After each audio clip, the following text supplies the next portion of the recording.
রাজধানীর বিভিন্ন স্থানে প্রতিবাদ মিছিল এবং মানববন্ধন করেছে আওয়ামী লীগ এবং সহযোগী সংগঠনের নেতাকর্মীরা।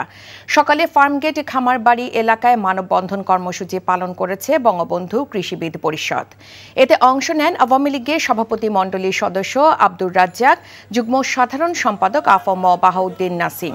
এ সময় তারা বলেন, শিক্ষার্থীদের বিভ্রান্ত করে কোটা আন্দোলনের দাবিকে সরকার পতনের এক দফা দাবিতে নিয়ে গেছে যারা, তারা মুক্তিযুদ্ধ বিরোধী জামাত বিএনপি। মানববন্ধন হয়েছে মানিক মিয়া এভিনিউয়ে। এছাড়া ধানমন্ডি ৩২ নম্বরে রাসেল স্কয়ারের পাশে অবস্থান নেন স্বেচ্ছাসেবক লীগ, যুব মহিলা লীগ এবং কলাবাগান থানা আওয়ামী লীগের নেতারা।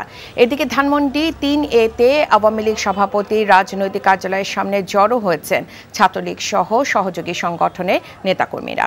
এই সময় সেখানে দফায় দফায় ধাওয়া পাল্টা ধাওয়া হয় আন্দোলনকারীদের সাথে।